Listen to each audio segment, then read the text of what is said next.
गांव में जो सुविधा पहुंचा रहे हैं उस पर उनको अवगत कराए और विकसित छत्तीसगढ़ के लिए जो हम लोग का विजन डॉक्यूमेंट तैयार हो रहा है उस पर अवगत कराए। जल्दी जाएंगे।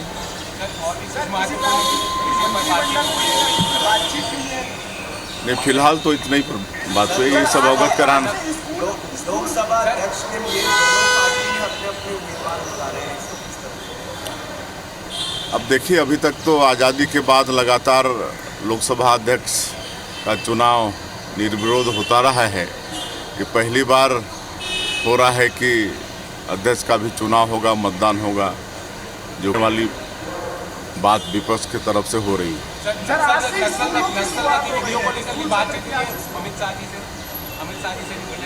हाँ, माननीय हमारे देश के गृह मंत्री जी से भी मुलाकात हुई है और उनको भी वही सब चीज़ अवगत कराए हैं जो माननीय प्रधानमंत्री जी को अवगत कराए हैं।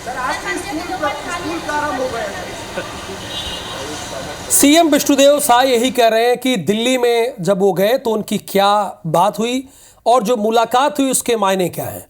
सीएम विष्णुदेव साय ने बताया कि मैंने प्रधानमंत्री से कई मामलों पर डिस्कस किया, उनसे चर्चा की और उसके बाद जब ये सवाल पूछा गया मीडिया के द्वारा, आपकी मुलाकात तो गृहमंत्री से भी हुई, तो उन्होंने कहा वही बात जो प्रधानमंत्री को मैंने बताई, उसी बात से अवगत मैंने अमित शाह को। दिल्ली दौरे से रायपुर लौट आए हैं सीएम साय। विष्णुदेव साय का बयान आया है कि प्रधानमंत्री मोदी से कल उनकी मुलाकात हुई है। प्रधानमंत्री को विकास कार्यों से अवगत कराया गया है, नक्सली घटनाओं की सफलताओं से अवगत कराया गया है। सीएम ने कहा है स्पीकर चुनाव पर भी उन्होंने अपनी राय रखी है। अभी तक तो अध्यक्ष का चुनाव निर्विरोध होता रहा है। परंपरा को तोड़ने वाली बात विपक्ष की तरफ से रही है। उन्होंने यानी विष्णुदेव साय ने सीधे इसका जिम्मेदार विपक्ष को बताया है और उन्होंने कहा है कि विपक्ष हमेशा से परंपरा को तोड़ने में यकीन रखती है।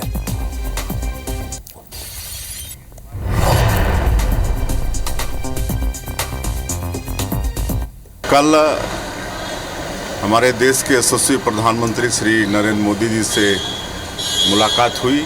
तो आज़ादी के बाद लगातार लोकसभा अध्यक्ष का चुनाव निर्विरोध होता रहा है। कि पहली बार हो रहा है कि अध्यक्ष का भी चुनाव होगा, मतदान होगा, जो कि मतलब एक परंपरा को तोड़ने वाली बात विपक्ष की तरफ से हो रही है। छत्तीसगढ़ की मुख्यमंत्री विष्णुदेव साय ने मंगलवार को प्रधानमंत्री नरेंद्र मोदी से संसद भवन में मुलाकात की। इस मौके पर उन्होंने पीएम मोदी को तीसरी बार देश का प्रधानमंत्री बनने पर बधाई दी। वहीं सीएम साय ने संसद भवन में छत्तीसगढ़ के भाजपा सांसदों के साथ भोजन भी किया।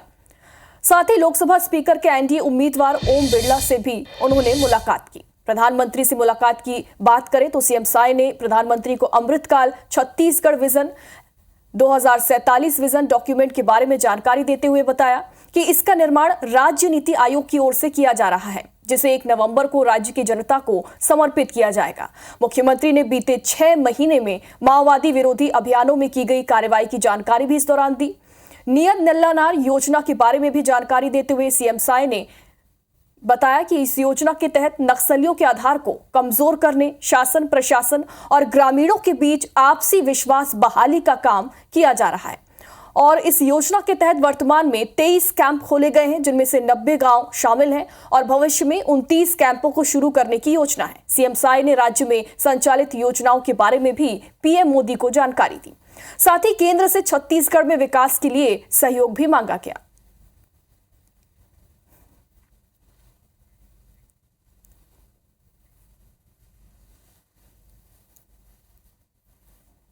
आज माननीय प्रधानमंत्री जी एवं माननीय गृह मंत्री जी से मुलाकात किए हैं और छत्तीसगढ़ की परिस्थिति से उनको अवगत कराए हैं।